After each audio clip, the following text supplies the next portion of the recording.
Ассалаумағалейкум қазақ елі. Достар, бүгін тағы бір жаңалық естідім де, келесі жылдан бастап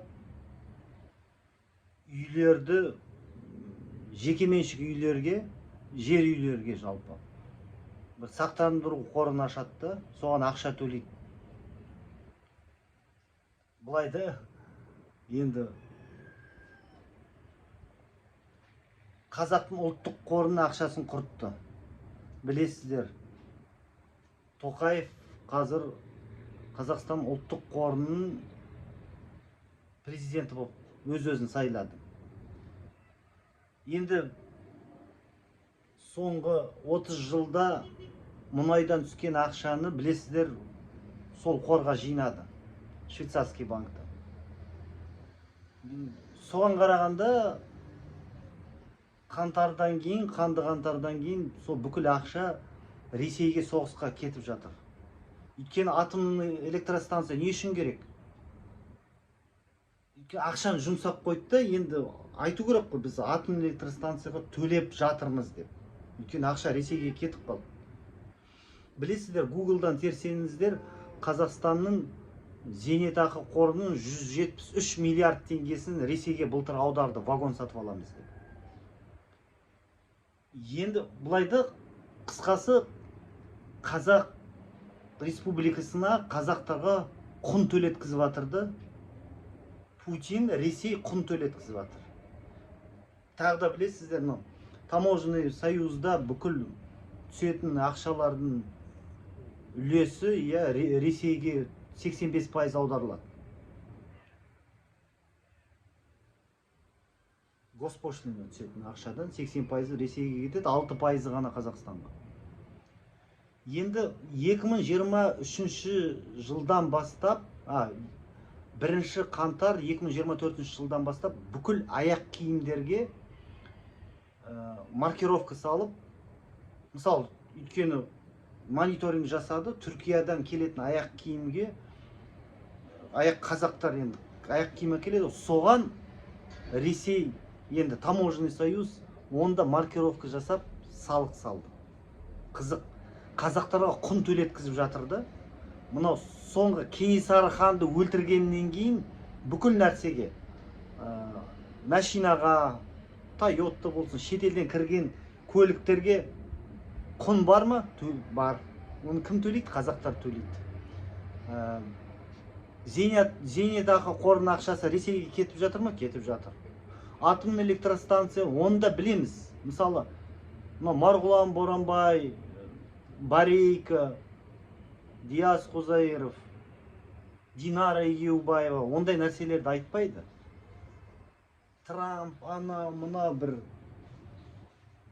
орда кезет, логикалық, мысалы, логикалық сұрақ, неге Қазақстан, білесіздер, осы 10 күн болды, Ресейде Телеграм мен WhatsApp'ты сөндіріп тастады. Енді осы дүйсенбі күні Қазақстанда бірінші қорғаныс министрінің қызметкерлеріне WhatsApp пен Телеграмды өшіруін талап етті. Енді мемлекеттік қызметкерлер де Ресейдің максына көшеді. Енді білеміз, енді өтірік айту деп айта салады енді. Қазақтар айтады, жоқ, ол мысалы жарайды бізді алдасын, ол қазақстанский мессенджер дейді. Бірақ неге Ресей көшкенде Қазақстанда көшіп жатыр? Неге 2024-2000 жылы көшпеді? Неге 3 жылдан кейін көшпейді? Неге WhatsApp'тан біз бас тартамыз?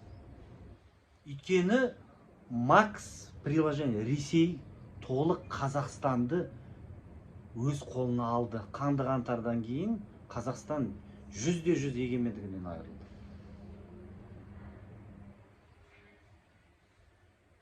Мысалы, атом электростанцияны білеміз ғой, бізге керек емес екен. Көмір бар.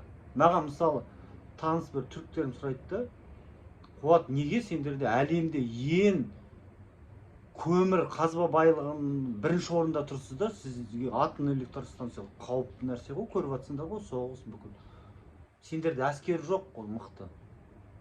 Сіздер 100% Ресейге тәуелді боласыздар ғой деп сұрақ қояды. Көмір, газ бар, көмір бар, мұнай бар. бәрі бар да Қазақстанда. Мысалы Түркия көмірді Колумбиядан әкеледі. Колумбиядан, анау оңтүстік Америкадан пароходпен әкеліп көмір энергия табады күннің көзінен. Біз қазақтар көмірдің үстінде жатырмыз. Сондықтан мен қазақтарға айтамын, біз қазақтар біз қашан 100% түсінеміз, біз егемендігіміз жоқ екен. Біз білеміз, анау жүректің түбінде біз егемендігін, бірақ мойындауға қорқамыз ба, немесе білмеймін, бір әлде біреуден ұяламыз ба, біреу айту мүмкін ғой, сендер қазақтар мысалы, сендер неге былтыр орыс тілін қорғау туралы заң қабылдадыңдар деп. Сендерге сондай сұрақ қойса, сендер үндемей қаласыңдар. Сендерге айту мүмкін ғой, сендер қазақтар бастарын істемей ме? Неге сендер орыс тілін қорғау туралы заң қабылдадыңдар? Неге орыс тілін қорғау туралы комитет Астанада аштыңдар? Неге оған ақша бөліп жатсыңдар? Сендер қазақтар өз қазақ тілінді қорғамайсыңдар ма? Неге орыс тілін қорғайсыңдар?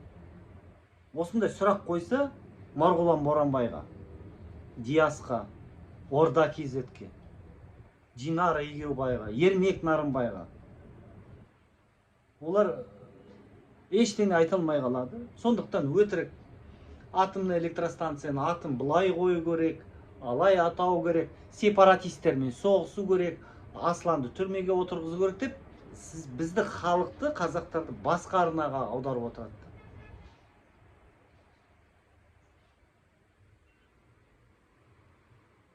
Өйткені НКВД, ФСБ былай ұстайды.